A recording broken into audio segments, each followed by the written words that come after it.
मेरी शादी को अभी सिर्फ 6 महीने ही हुए थे। शुरुआत में मेरे पति ने मुझे बहुत लाड प्यार दिया, लेकिन फिर उन्हें अपने काम के सिलसिले में देश से बाहर जाना पड़ा। उनके जाने के बाद घर में मैं और मेरे सास ससुर ही रह गए थे। कुछ ही दिनों में मैंने एक अजीब बात नोटिस की। मेरे सास और ससुर अक्सर अपना कमरा बंद कर लेते थे और अंदर से अजीब तरह की आवाज़ें आती थी। मुझे ये सब बहुत असहज लगता था, क्योंकि बुढ़ापे में उनका ये व्यवहार समझ से बाहर था। एक सुबह मैं अचानक बिना खटखटाए उनके कमरे में चली गई और मैंने कहा, आज मुझे भी देखना है कि आप दोनों अंदर क्या करते हैं।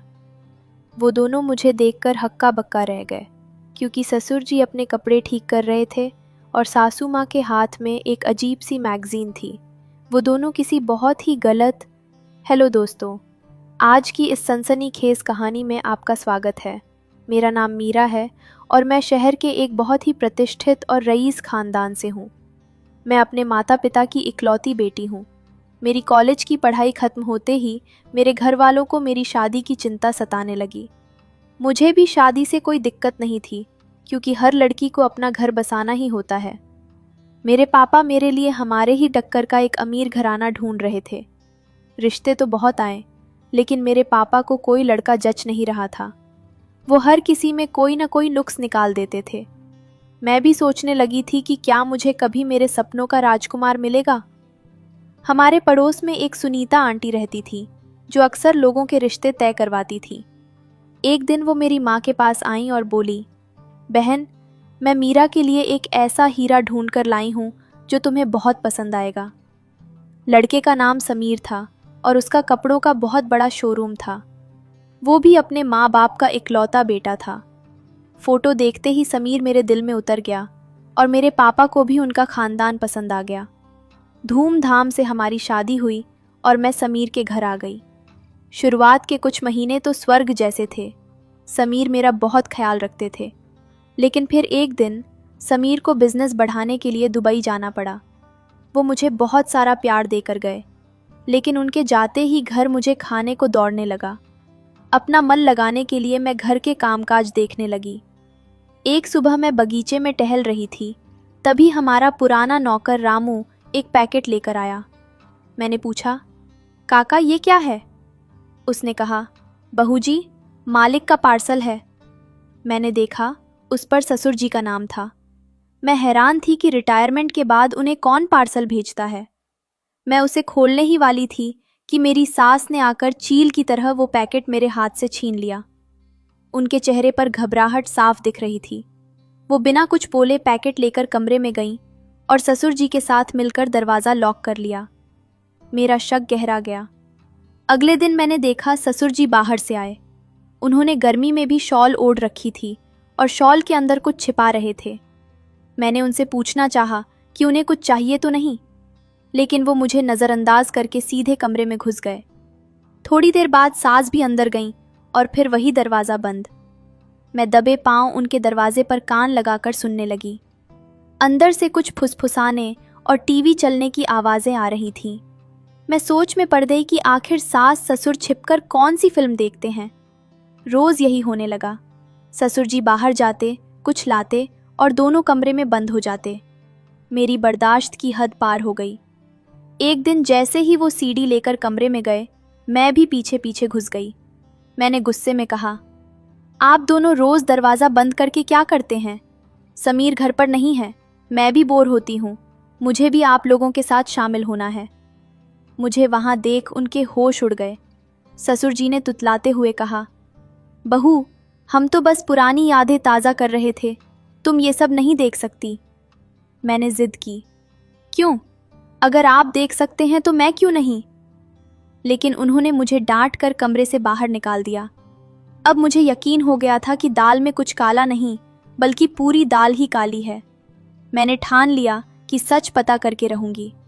मैंने एक नाटक किया। मैंने उनसे कहा कि मेरी तबीयत ठीक नहीं है और मैं अपने कमरे में ही रहूंगी।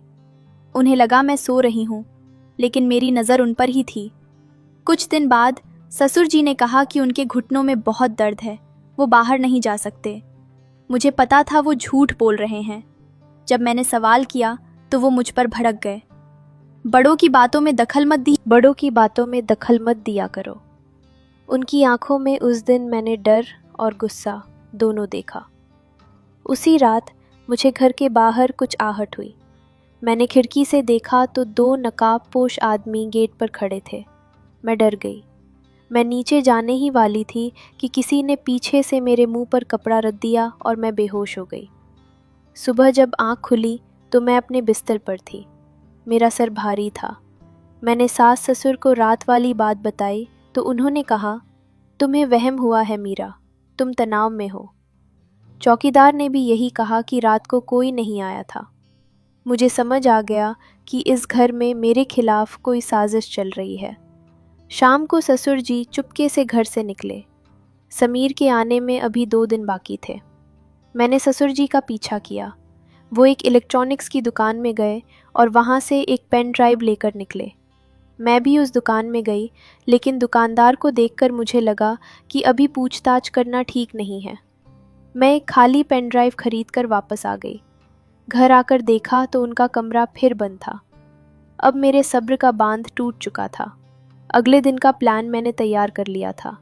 जैसे ही ससुर जी वो सामान लेने बाहर गए और सासू माँ नहाने गई, मैं चुपके से उनके बेडरूम में घुस गई और सोफे के पीछे छिप गई। थोड़ी देर बाद ससुर जी लौटे। सासू माँ भी आ गई। उन्होंने दरवाज़ा लॉक किया और वो पेन ड्राइव टीवी में लगाई। जैसे ही वीडियो 10 बजे शुरू हुआ, मैं सोफे के पीछे से बाहर निकल गई।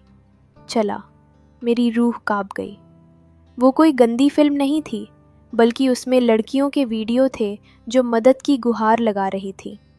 मैं शर्म और डर से सुन्न पड़ गई थी। तभी दरवाजे पर पुलिस की दस्तक हुई। दरअसल मैंने ससुर जी का पीछा करने के बाद ही पुलिस को खबर कर दी थी। पुलिस को देखकर सास ने दरवाज़ा खोला और उनके चेहरे का रंग उड़ गया। मैं भी सोफे के पीछे से बाहर आ गई। मुझे वहाँ देख वो दोनों पत्थर के हो गए। पुलिस की पूछताछ में ससुर जी ने सब उगल दिया। उन्होंने बताया कि वो एक बड़े इंटरनेशनल गिरोह के लिए काम करते हैं। वो यहाँ से लड़कियों की जानकारी और वीडियो विदेश भेजते हैं और मानव तस्करी का धंधा करते हैं। वो रिटायरमेंट की आड़ में ये काला कारोबार चला रहे थे। वो मुझे भी रास्ते से हटाने वाले थे, क्योंकि मुझे शक हो गया था, लेकिन समीर के आने का इंतज़ार कर रहे थे ताकि इसे एक एक्सीडेंट दिखा सकें। तभी समीर भी वहाँ पहुँच गए। अपने माँ बाप की ये सच्चाई जानकर वो टूट गए। उन्हें यकीन नहीं हो रहा था कि जिस पैसे से उन्होंने ऐश की, वो मासूम लड़कियों की ज़िंदगी बर्बाद करके कमाया गया था। पुलिस मेरे सास ससुर को गिरफ्तार करके ले गई। उनकी निशानदेही पर पूरा गिरोह पकड़ा गया। समीर और मैंने उस पापी घर को छोड़ दिया और उनकी सारी संपत्ति अनाथ आश्रम में दान कर दी। आज हम एक किराए के मकान में रहते हैं, लेकिन हमारी कमाई और नींद दोनों सुकून की है। दोस्तों, आपको ये कंटेंट कहानी कैसी लगी? कमेंट करके ज़रूर बताएं। अगर कहानी पसंद आई हो तो लाइक करें और शेयर करें। ऐसी ही और रहस्यमयी कहानियों के लिए हमारे चैनल को सब्सक्राइब ज़रूर करें।